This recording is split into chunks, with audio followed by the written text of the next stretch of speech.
20 رمضان المبارک فتح مکہ فتح مبین جب 313 جانثاروں سے شروع ہونے والا قافلہ عظیم 10,000 صحابہ کے لاؤ لشکر کے ساتھ بغیر کسی بڑی مزاحمت کے مکہ میں داخل ہو رہے ہیں۔ فتح مکہ جب دنیا پر مسلمانوں کی ہیبت بیٹھ جاتی ہے، فتح مکہ جب سرزمین عرب سے شرک کی حاکمیت کا خاتمہ ہو رہا ہے، فتح مکہ جب خود رسول خدا ایک ایک کر کے 360 بتوں کو اپنے ہاتھ سے ڈھا رہے ہیں، فتح مکہ جب کعبۃ اللہ کو بتوں اور ان کی تصاویر کے ناپاک وجود سے پاک کیا جا رہا ہے، فتح مکہ جب مسلمان بیت اللہ میں داخل ہو کر طواف کر رہے ہیں، فتح مکہ جب کعبے کی چھت سے حضرت بلال اللہ کی وحدانیت کا علم بلند کر رہے ہیں۔ یہ وہی مکہ ہے کہ فتح سے پہلے حضرت بلال اللہ رب ذوالجلال کی کبریائی کا اعلان کریں تو ان کو دہکتے انگاروں پر لٹا دیا جائے اور پھر یہی انگارے حضرت بلال کے جسم سے رس خون سے ٹھنڈے ہو جائیں۔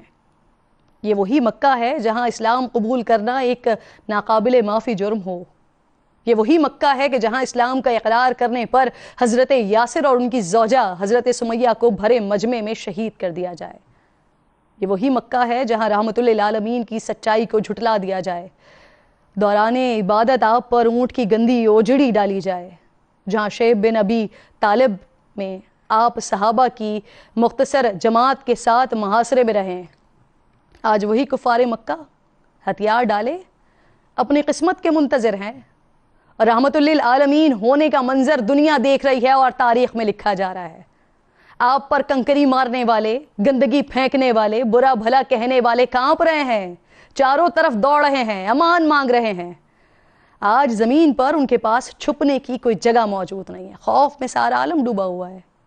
لیکن قربان جائیے آقا کریم کی ذات اقدس پر جن کی رحمت کے سائے میں سب نے امان پائی۔ مسلمانوں کے لشکر میں قبیلہ بنو خرج کی کمان حضرت سعد بن عبادہ کے ہاتھ میں ہے۔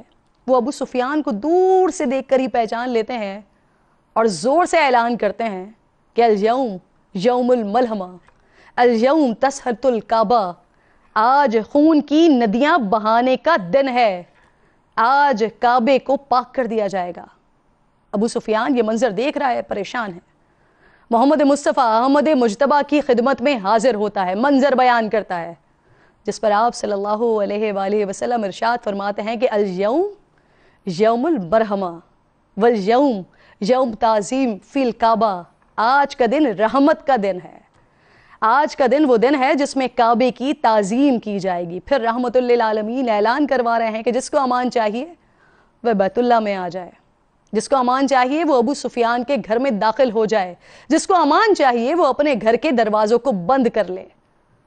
تاریخ انسانی کا عجب واقعہ ہے کہ جہاں فاتحین سروں کو جھکائے رب کے حضور پیش ہو رہے ہیں، دشمن ایسی شکست پر مشکور ہے، ایسا منظر نہ پہلے کبھی دیکھا اور نہ اس کے بعد۔ فتح مکہ کی خوشیاں صرف زمین پر نہیں، آسمان پر بھی منائی گئیں۔ یہ صرف مکہ کو فتح کرنے کا دن نہیں ہے، بلکہ یہ ہزاروں دلوں کو فتح کرنے کا دن ہے۔ یہ اپنے بدترین دشمن کو اپنا عزیز ترین دوست بنانے کا دن ہے۔ یہ اللہ کے لیے کی جانے والی دشمنی کو اللہ کے لیے کی جانے والی محبت میں بدلنے کا دن ہے۔ آج ذرا سی طاقت ملنے پر بدمست ہو جانے والوں کے لیے سیکھنے کا دن ہے۔ سیاست ہو یا ریاست ہو، ترجیح گلے لگانے کے بجائے انجام تک پہنچانے کی خواہش رکھنے والوں کے لیے نصیحت کا دن ہے۔ معاشرے کو تقسیم کرنے والوں کے لیے عبرت کا دن ہے۔ معافی اور عفو و درگزر کی راہ کو اپنانے کا دن ہے۔ لوگوں کو نہیں بلکہ ان کے دل و دماغ کو جیتنے کا دن ہے۔ ظاہر کے نہیں باطن کے بھی بتوں کو گرانے کا دن ہے۔ آج تسلیم کرنے کا دن ہے کہ طاقتور وہ ہے جو قوت رکھتے ہوئے بھی معاف کر دے۔ آج یہ سمجھنے کا دن ہے کہ بندوں سے لڑائی اللہ کے خاطر ہے، اپنے نفس کے خاطر نہیں ہے۔ آج کا دن بتاتا ہے کہ اگر اللہ طاقت و حکمرانی عطا کر دے تو عاجزی اختیار کریں، جھک جائیں، ورنہ جو طاقت اور شہرت تخت و تاج دیتا ہے وہ لینا بھی جانتا ہے، حساب کرنا بھی جانتا ہے اور سزائیں بھی دیتا ہے، چاہے وہ سزا دنیا میں ہو یا آخرت میں ہو۔